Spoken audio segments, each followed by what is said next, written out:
They are grappling with higher VAT and ever-rising fuel prices, while salaries, unfortunately, are not increasing.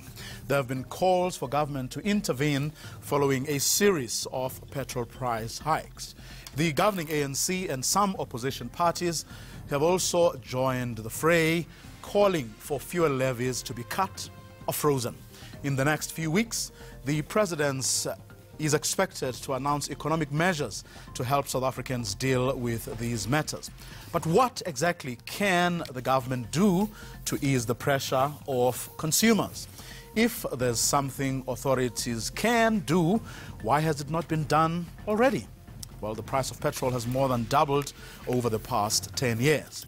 A litre of 95 octane in Gauteng now costs a record 16 Rand 2 cents.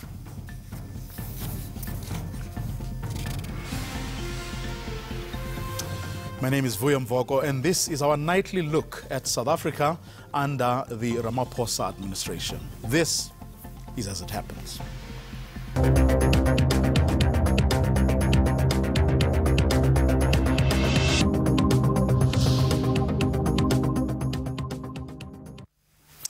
My guest tonight on As It Happens is Success Mataitsane, who is the General Secretary of the National Union of Public Service and Allied Workers. Also joining us is Chief Economist at the South African Institute of Race Relations, Ian Cruickshanks. Thanks to both of you gentlemen for joining us. Good evening.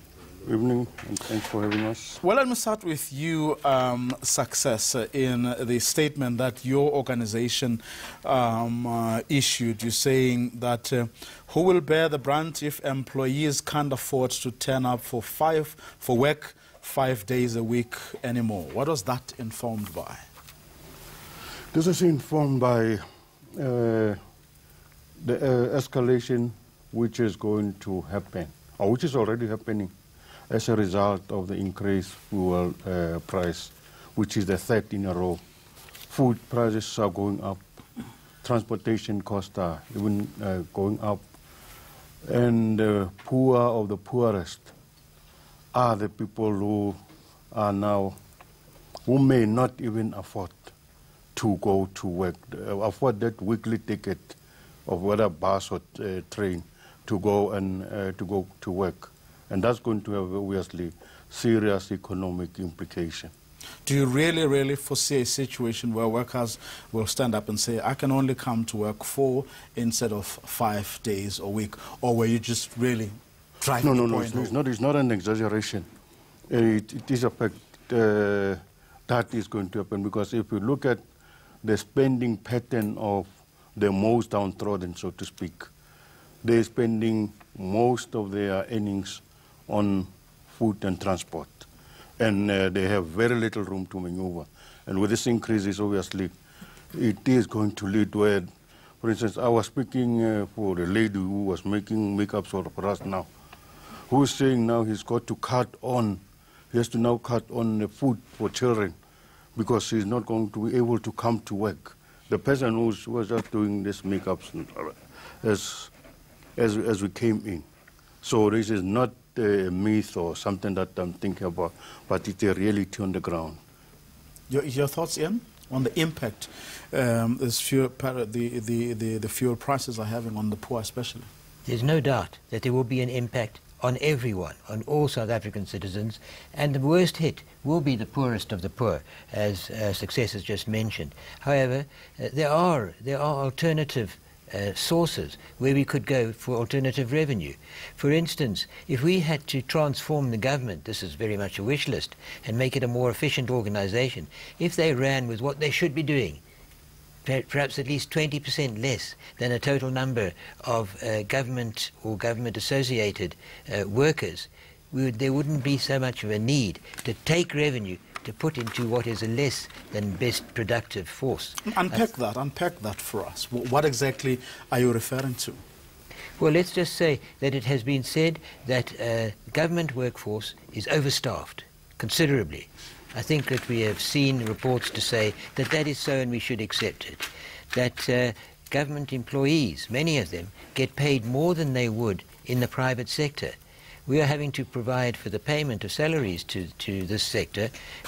If they were working on a more efficient basis, as is required by the private sector, we wouldn't have to have these large revenue streams to support a lower petrol price. It's difficult to get away with it. At the moment, those who are in the comfort zone aren't going to offer it up. But I think that this is the way to take it from a step further back, rather than just to say, hey, look, we must get government to put in. There are many requests that say, let government take away some of the fuel levies. Government is running a significant deficit already. So to cover that deficit, we've got to have a fuel levy amongst other taxes.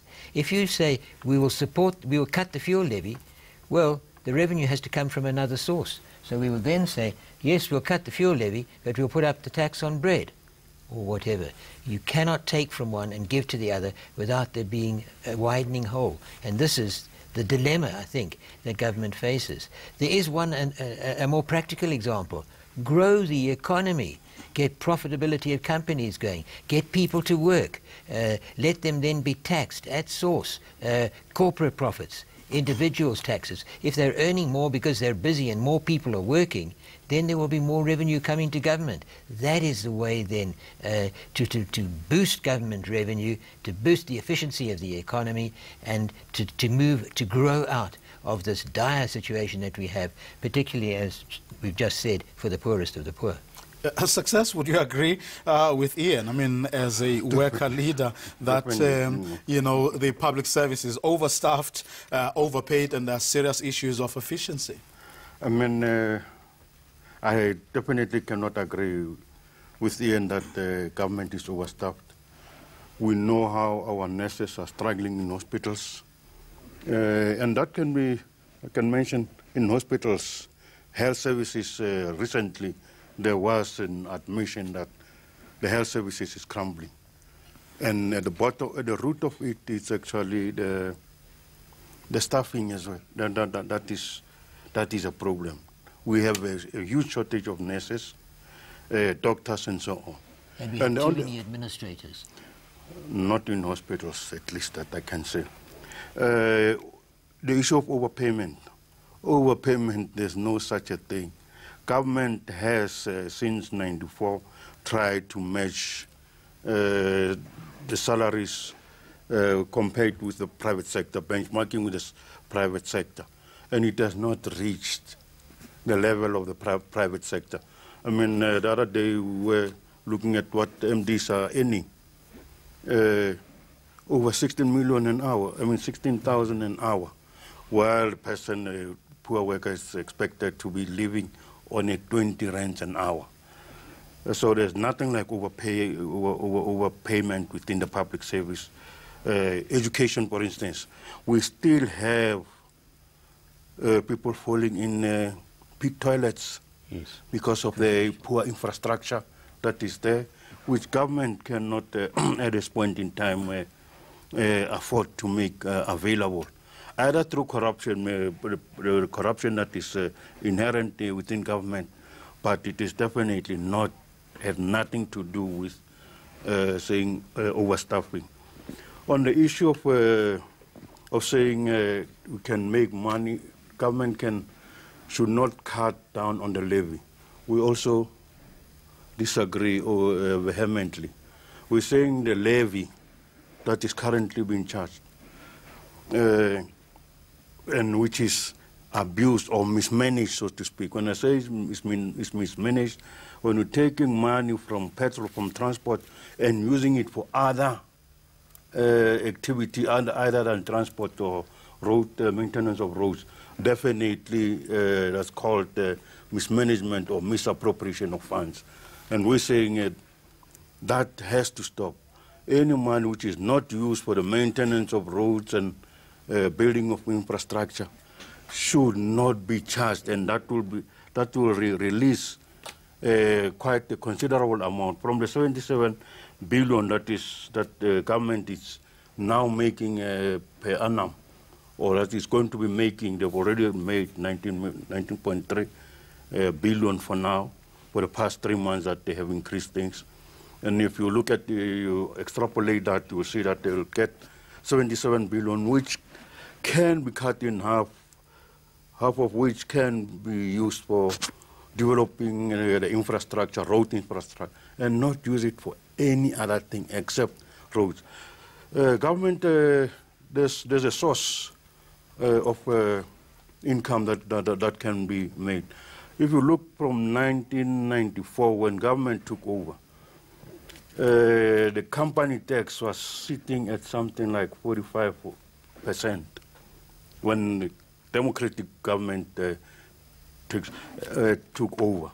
And it has reduced that to a pathetic 22% as we speak, company tax. A lot of revenue is being lost, which could be making up the differences. So it is not, there's nothing to do with overstaffing or whatever.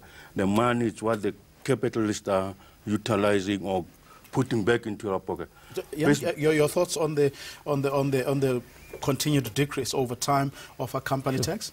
Well, let's just say, taking those two percentages of a total, it was a smaller total, but the amount of money actually collected in corporate tax now is greater than it was in 1994.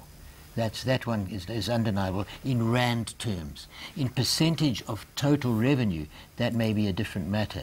But what we have done is, by making it a more attractive investment arena, we have attracted corporates to South Africa, where they are prepared to run their businesses, pay tax, and help to grow the economy. So I think there is that.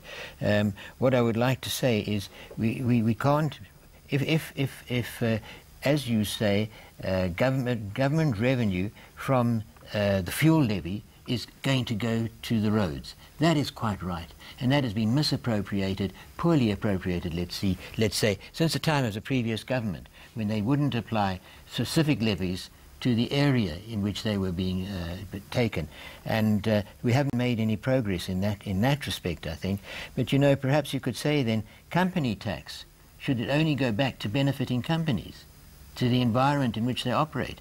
We have to have a pot of revenue to some extent. You can't get all of the revenue that's required to create and operate and run a road system, or similarly for railways or harbours. It has to come into a general tax collection area, which will allow you then to grow the economy, to grow the infrastructure, and to provide those jobs which we so desperately need. And talking of jobs, I think we do have to say that it's interesting to ask graduates, university graduates, school leavers, where they would most like to work. Many of those who have recently qualified and are looking for work will say, we want to work for the government. And in their view, they get better paid with less stringent work conditions. Now, those are quotes which we can show you. We've done our own research at the Institute of Race Relations, so that is a belief.